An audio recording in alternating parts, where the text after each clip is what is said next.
Setelah mendengar ancaman itu, Jaha hanya diam, menatap Rionhong dengan ekspresi datar. Rionhong yang mengharapkan reaksi berbeda justru merasa bingung. Jaha akhirnya membuka mulut. Jadi, jika pemimpin Pavilion Golden Mountain memanggilku, apa aku harus menurutinya? Rionhong tersenyum tipis. Jika kau tidak ingin mematuhinya, kau hanya punya satu pilihan yaitu lari. Melarikan diri sejauh mungkin. Dengan begitu, kau bisa tetap hidup, dan tidak ada nyawa tak berdosa yang akan melayang. Itu pilihan terbaik bagi kedua belah pihak. Jaha menghela napas pendek, lalu menatap Rionhong tajam. Jadi maksudmu, jika aku ingin tetap menjadi pemimpin di prefektur Ilyang, aku harus tunduk pada klan Black Rabbit? Dan jika menolak, satu-satunya pilihan yang tersisa adalah meninggalkan tempat ini. Tanpa ragu, Rionhong mengangguk. Benar sekali. Jaha tersenyum tipis. Melarikan diri? Itu bukan tindakan seorang pria sejati. Jadi, aku akan menemuinya. Rionhong menaikkan alis. Benarkah? Kalau begitu, haruskah aku memberimu waktu hingga malam nanti, atau kau mau pergi bersama kami sekarang? Jaha menggeleng. Aku tidak bisa pergi sekarang. Mana mungkin aku menemui sosok berpengaruh dari klan Black Rabbit dengan tangan kosong. Selain itu, aku tak bisa datang hanya dengan pakaian santai seperti ini. Jika kau memberitahuku lokasinya, aku akan datang sendiri. Rionhong menatapnya sejenak sebelum akhirnya berkata, baiklah. Temui aku di sebuah kabin di area perburuan Gunung Jeongho. Jaha mendengus. Gunung Jeongho? Itu cukup dekat. Baiklah, aku akan datang. Ia lalu berbalik dan berjalan pergi menuju rumah bordil Plum Blossom untuk bersiap-siap. Namun, sebelum Jaha benar-benar menghilang dari pandangan, Rionhong menegaskan sesuatu. Ingat baik-baik. Jika kau berencana untuk lari, pastikan kau lari sejauh mungkin. Sampai sehelai rambutmu pun tak bisa ditemukan lagi. Ia mengatakannya dengan senyum penuh arti, seolah-olah sudah memprediksi langkah Jaha. Tanpa menoleh, Jaha berkata dengan nada datar. Aku sudah bilang, aku tidak akan lari. Jadi, tak perlu khawatir. Setelah itu, ia pun melangkah masuk ke dalam rumah bordil Plum Blossom. Begitu berada di dalam, ia segera berganti pakaian. Ia memilih baju putih terbaiknya, pakaian yang mencerminkan wibawa sekaligus kekuatannya. Di sisi lain, Sung Tae yang baru saja mendengar cerita itu langsung menghampiri Jaha dengan ekspresi tak percaya. Ketua Sekte, kau benar-benar ingin pergi ke Pavilion Golden Mountain? Bajingan kejam yang suka membunuh demi uang dan keuntungan pribadi itu menyuruhmu ke sana? Jaha menatapnya sekilas sebelum menjawab dengan santai, bukan mereka yang menyuruhku. Aku yang datang sendiri. Sung Tae mengepalkan tangannya. Kalau begitu, aku akan mengumpulkan semua orang. Kita tidak bisa membiarkanmu pergi sendirian. Ayo bertempur. Namun, Jaha hanya mendengus kepada Sung Tae. Bertempur. Pala bapak kau bertempur. Apa kau berniat mengirim semua pemuda di prefektur Ilyang ke liang kubur? Aku akan baik-baik saja jika pergi sendiri. Sung Tae menatap Jaha dengan ekspresi frustasi. Apa kau sudah gila? Jika kau pergi ke sana, kau pasti akan mati. Apa kau benar-benar berpikir bajingan itu akan membiarkanmu pergi begitu saja? Dia akan menghancurkanmu karena kau adalah pelayan yang membuatnya marah. Setidaknya, biarkan aku ikut denganmu. Jaha menatapnya dengan tatapan curiga. Sung Tae, apa kau serius? Sung Tae hanya terdiam, membisu tak bisa berkata-kata. Lalu menunduk sedikit malu. Sejujurnya, aku tidak serius. Jaha mendengus kepada Sung Tae dengan cukup keras. Mulutmu memang benar-benar sialan. Aku akan kembali, jadi tetaplah di sini dan fokus pada pemulihanmu. Namun, sebelum Jaha sempat melangkah pergi, Sung Tae kembali mencoba menahannya. Hei, ketua sekte. Jaha menoleh dengan cepat. Apalagi? Sung Tae menyerahkan sebuah jubah mewah berwarna merah dan berkata, setidaknya, pakailah ini. Jaha menatap jubah itu dengan heran. Apa yang salah dengan kepalamu? Bukankah ini jubah favoritmu yang sangat berharga? Sung Tae mengangguk. Iya, ini memang jubahku yang paling berharga. Jaha menghela napas, menegaskan sekali lagi, jubah ini mungkin akan robek. Aku pergi ke sana bukan untuk bersenang-senang. Sung Tae tersenyum kecil. Tidak apa-apa. Jika jubah itu robek saat kau kembali, aku bisa membuat yang baru. Mendengar jawaban itu, Jaha hanya tersenyum tipis. Ia menerima jubah itu dan mengenakannya. Saat melangkah pergi, ia berkata santai. Aku akan kembali. Sung Tae mengangguk. Baiklah, aku juga akan fokus memulihkan diri. Selamat jalan, Ketua. Jaha pun berangkat. Di tempat pertemuan, dua orang penjaga berdiri berjaga di luar gerbang. Mereka adalah orang-orang yang sebelumnya mengirim pesan kepada Jaha. Di depan gerbang, Rion Hong bersandar dengan tangan terlipat, bergumam dalam hati, aku menunggunya sesuai perintah pemimpin pavilion, tapi pelayan itu pasti sudah kabur jauh. Seharusnya aku tidak perlu repot-repot menunggu.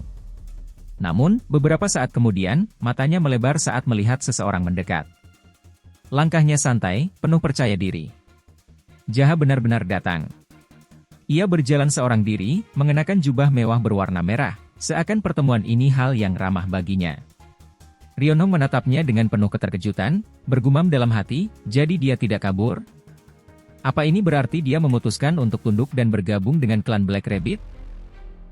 Ternyata si pelayan ini cukup serakah. Jaha berhenti di depan Rion Hong dan berkata dengan nada ringan, aku sudah datang. Rion Hong menahan rasa kesalnya. Dalam hatinya, ia terus berpikir, pelayan hina ini benar-benar terlalu bersemangat setelah membunuh Zhou bersaudara. Dia semakin percaya diri. Baiklah, kita lihat saja berapa lama kepercayaan dirinya bisa bertahan. Rion Hong lalu berkata dengan tenang, selamat datang. Pemimpin pavilion sudah menunggumu di dalam. Silakan masuk. Gerbang pun terbuka perlahan. Jaha dan Rion Hong masuk ke dalam markas yang diterangi cahaya tentram dari perapian. Di sana, seorang pria berbadan besar duduk dengan pedang tersarung di sisi kirinya. Otot-ototnya terlihat tegang, mencerminkan kekuatan yang tidak bisa diremehkan. Jaha hanya diam, tanpa ekspresi sedikit pun. Tatapannya tetap datar, seolah kehadiran pria itu bukanlah sesuatu yang berarti baginya. Pria itu adalah Ban Sawung, pemimpin pavilion Golden Mountain. Rion Hong melangkah lebih dulu dan memberi hormat. Pemimpin pavilion, saya sudah membawa pemilik rumah bordil, Tuan Jaha. Ban Sawung mendengus, lalu berkata dengan nada kasar. Tuan, pala bapak kau Tuan. Ia menoleh, dan kedua mata mereka pun bertemu dalam tatapan tajam tanpa sepatah kata pun. Hening sejenak. Kemudian, dengan suara berat dan penuh tekanan, Sawung berbicara sambil menyeringai. Aku bertanya-tanya, bajingan seperti apa yang berani mengambil alih 3 rumah bordil itu. Tapi setelah kulihat sendiri, ternyata dia lebih muda dan lebih arogan dari yang kubayangkan. Ia bersandar ke kursinya, menatap Jaha dari ujung kepala hingga kaki. Jika kau datang ke sini dan tidak melarikan diri, berarti kau ingin mengatakan bahwa kau akan tetap mengelola 3 rumah bordil itu. Apa kau berharap aku akan membiarkanmu dan memperlakukanmu dengan baik? Sawung tertawa kecil, tapi matanya penuh sinis. Keserakahanmu terlalu besar, bocah. Kau bahkan tidak tahu tempatmu. Kau pikir siapa dirimu? Jaha tetap diam, wajahnya tidak menunjukkan emosi apapun. Tanpa berkata-kata, ia melangkah ke depan dan duduk di kursi yang ada di hadapan Sawung. Mata Sawung langsung membelalak. Urat-urat di dahinya menegang saat kemarahan mulai mendidih dalam dirinya. Kau bajingan kurang ajar. Siapa yang bilang kau boleh duduk di sana? Bentaknya dengan suara menggelegar. Jaha tetap santai, menatapnya dengan datar. Kenapa aku harus meminta izin darimu hanya untuk duduk? Sawung tertegun sesaat. Matanya menyipit, berusaha mencerna ketenangan luar biasa di hadapannya. Apa yang kau bilang? Sementara itu, Rion Hong yang menyaksikan interaksi mereka merasa semakin bingung. Dalam hatinya, ia bergumam, apa pelayan itu sudah gila? Bahkan jika dia datang dengan berlutut dan merangkak, itu pun tidak akan cukup. Berani sekali dia bersikap seperti ini di hadapan pemimpin pavilion. Dia benar-benar sudah melampaui batas. Sawung mencondongkan tubuhnya ke depan, menatap Jaha tajam. Apa kau sudah gila? Jaha tersenyum tipis.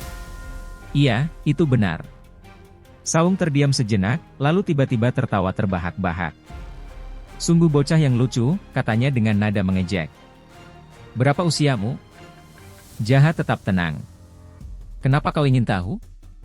Apa kau memang memanggilku ke sini hanya untuk menanyakan usiaku? Seketika, tawa Sawung menjadi pulsa. Ekspresinya berubah masam, wajahnya langsung cemberut penuh kegendokan. Jaha hanya menatapnya dengan tenang, sementara ketegangan di tempat itu semakin terasa. Jaha menatap Sawung dengan tajam, lalu berkata dengan suara dingin, "Jika kau sudah selesai bicara, maka sekarang giliranku untuk bertanya." Ia menyandarkan tubuhnya sedikit ke belakang, lalu melanjutkan. "Pilihlah. Apakah kau ingin mati sendirian?